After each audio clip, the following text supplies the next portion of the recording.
You know that one anime that we all loved for the first 2 seasons? We thought it was amazing. It was great. It was like, oh man, this is super fire, bro. All these magical powers and demons and angels and all these cool abilities, bro. And then we got to the 3rd season and the coldest fights in the entirety of this manga series looked like this. Bruh.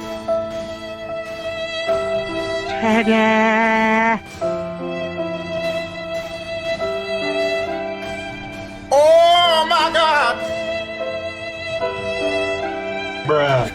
Yeah, bro, I'm here to talk about 7 deadly mids, bro. And that is what we are referring to with this series for the entirety of this video, bro. This video is not to completely slander and trash 7 deadly mids because obviously the first 2 seasons were amazing. And I'm gonna be honest, some of the other stuff in the 3rd season, I think there's like 4 seasons now, maybe 5, like a movie dropped. I'm not honestly sure because I stopped watching that shit. But the story is cool and the powers are awesome. The animation just sucks very badly, bro, because first off, I have no issue with CGI at all. I'm gonna be honest with y'all. CGI is cool if it's good CGI. Like, I don't mind Baki CGI. It's okay, it's decent. AOT got CGI and I'm fine with it. It looks okay. I'm not a CGI hater. You know what I'm saying? I'm not somebody that just is like, oh, CGI sucks. Fuck all CGI. Oh, Riot. Nah, bro, that's not me, bro. I like CGI if it's dope. This CGI is garbage, bro. Like, literally.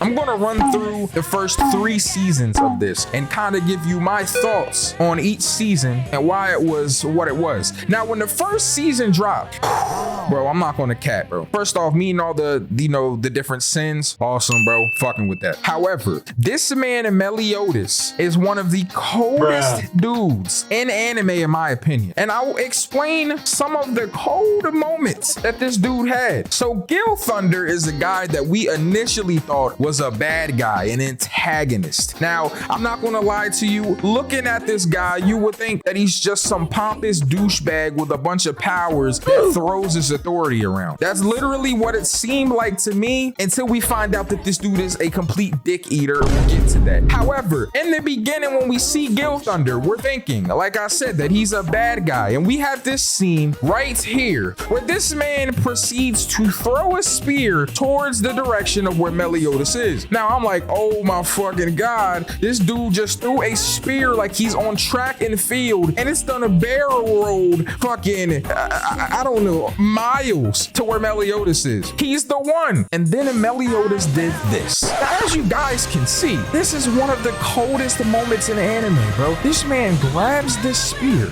and throws that shit back at Gil Thunder. And if Gil Thunder didn't move approximately a couple centimeters to the right, this spear would have taken his head off like I'm playing Black Ops Zombies, bro. This nigga Meliodas is different. Yeah, Gil Thunder's cool for throwing his spear, but Meliodas is cooler for throwing it back. Bro, this dude is fucking different. Now, I'm not gonna lie to you, bro. There's a ton of things about Meliodas that are cool. One, he's got this little ass sword on him that he be punishing niggas with. This sword is like the chode of swords, bro. Look at this, a mini ass sword. This sword needs to take some Cialis, my nigga. Because what the fuck? Look at this nigga's sword. But not only that, he has an ability called Full Counter, okay? Now, Full Counter takes any physical attack and it counters it and amplifies it back towards the user. Now, his brother has a Full Counter that can do it with magic abilities, and we'll get to that, but that's not till season 2. Esterosa is different. I'm not gonna lie, he's really that guy. I'm not gonna cap. However, we're in season 1. This nigga Meliodas can full counter. You can go to punch this nigga and he can full counter it and blow it back in your face. Okay, so this dude is different. All right, come on, son. So you remember this Gil Thunder guy, right? Now we're at the point where Gil Thunder is exposed basically for being an entire chode muncher, bro. He is a dick swallower. Gil Thunder shows up to fight Meliodas. Now, you know, obviously this dude Meliodas is fighting Gil Thunder and Gil Thunder is cool. This dude Meliodas allows himself to be harmed so he can find out where his allies are. And the minute he realizes where Diane is and that she's okay, he shows Gil Thunder why he's really literally the fucking one. Bruh. By dodging all of his attacks and manipulating his body to get to Diane, where he gets grabbed up like the bitch he is. Now, it is actually revealed here that this man Gil Thunder is someone that Meliodas used to train and look up to, or I'm sorry, Gil Thunder looked up to him. My bad, bro. My nigga Meliodas would never look up to Gil Thunder. The only reason he does look up to him is because this nigga is 4'7", bro. Did I mention that this guy can't get on roller coasters and he's beating grown ass men that are the size of I don't even know, pick a guy. Editor, show him the big ass guy in the red armor that he full countered in the first season, bro. That dude is huge. And look at Meliodas, bro. It looks like someone hit this nigga with the shrink ray, bro. Patrick need to hit him with one bow.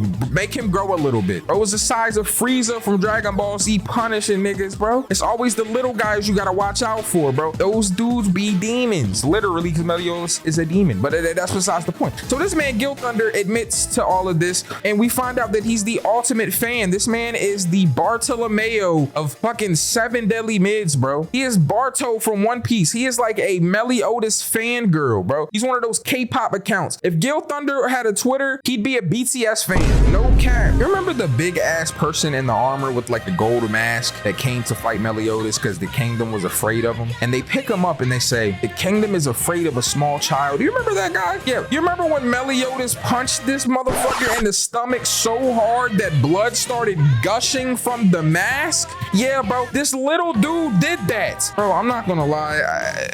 At this point in the season, I knew that he was the truth. The only other people that even compared to him are other sins. Bond was getting destroyed by him though. But it's okay, because you know Bond's immortal. So none of it does anything, bro. I mean, it is what it is. This dude literally let this man fucking hit him with a 38-piece combo. Bro hit him with the 12-piece extra 2 large sides and a biscuit, bro. And it just tired Meliodas out, obviously, because Bond is immortal. We then find out in this fight that Meliodas is insanely powerful because, you know, he's a demon. I think he's like the son of Satan, actually. I'm pretty sure. Correct me if I'm wrong, bro. You know, my lore is a little rusty. Your boy Sin is not a history teacher, bro. He's an anime, you know what I'm saying, breaker downer. And then, you know, that's what we call it in the hood. We break her down. All right, my fault. But this man goes into his, like, what seems to be a symbiote form, bro, looking like Venom from Spider-Man, bro. But it's obviously he's like just embracing his demonic powers, bro, and starts punishing everybody in the vicinity at what seems to be a speed which is giving him after images. Again, I've talked about this in other anime videos, but anybody that can move at a speed in which there are after images is cold. I'm not talking about a refrigerator. This nigga is freezer cold, bro. He was doing these niggas greasy throughout the entire first season, bro. Going into the second season, all right, I'm not gonna lie, my man Meliodas did kind of dirty, bro. They kind of jumped him. I ain't gonna lie, I talked about this in one of my the jumping videos. They kind of did my man greasy. All of the commandments, they was punishing this nigga. I'm not gonna lie, bro. I felt bad, bro, because why did they do my man's like this, bro? Can you look at this dude's body? They were folding this nigga. First off, I don't know, I think this girl right here is his sister. Bro was beating the dog shit out of him. Look how she grabbed him with this claw, bro. What kind of shit is that? Not only that, bro, they tied him down with these like demonic chains, bro, and then got to working him. Look at the damage that's on his body. His body was so damaged by this jumping, he had to hold a sword in his mouth like he's Zoro, bro. And I know you're probably thinking like, oh my God, they jumped Meliodas, they beat him up, and they did do that. But that is not the reason why I am telling you guys about this. The reason why I'm telling you about this is because my man got his get back. Now, obviously they did him dirty, bro. But every single time after this, that his sins would encounter these 10 commandments. I don't know, for example, let's look at the Escanor situation, bro. We've seen that 1,000 times. Seen how he did Galen, seen how he did Esterosa later. Yeah, the 10 commandments be getting punished, bro. Like as soon as they started getting power-ups, I'm not gonna lie, the season went in a progress, which I really like, bro. And in progression, it was basically the 10 commandments dogging all of the 7 deadly sins. And then the 7 deadly sins will get power-ups of some sort or evolve some way,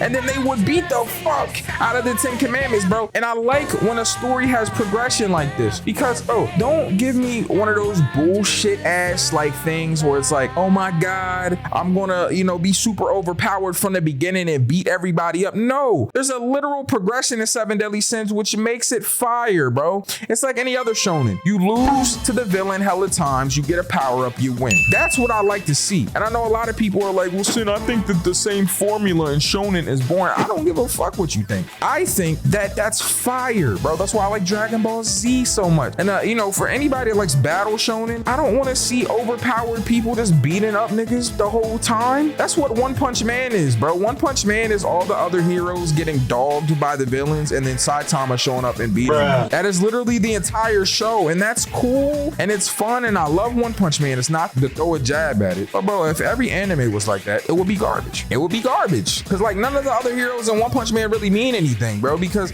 at the end of the day, like, yeah, they be getting their solo dubs against like lesser villains, but as soon as the big bad show up, they literally lose, and then Saitama has to show up and save the day, bro. That's just what happens, like, you know what I mean? And I know you're gonna be like, well, Sin, that's what happens in Dragon Ball Z. No, nigga, because Gohan won in the Cell Saga. Vegeta and Goku, it took both of them to beat Boo. It took both of Goku and Piccolo to beat Raditz. It took a combination to beat Vegeta. Like, bro, no, it don't be just one guy wins, bro. Everybody says that, they'll be like, yo, and sorry to go on a rant real quick, but that's why I like Seven Deadly Sins, because everybody will say, oh, the main character always wins. No, bro, no. Other sins get big dubs, which takes us into the 3rd season, which is by far the worst one in my opinion, because I haven't seen the rest of them, I'm gonna be honest. But out of the 3, the 3rd is some bullshit because of animation, once again, like this. Oh my God. From this in season 1 to this in season 3, it progressively got worse, bro. I swear to God, bro, it's unwatchable. It looks like niggas made this in stop motion. When I first saw this clip of Escanor versus Meliodas, I'm not gonna lie to you, I thought that someone just fan animated this. I thought it was a fan animation on YouTube, and then I found out that it was an actual, like, the real anime. You know how crushed I was, bro, because I read the manga, bro. I had been waiting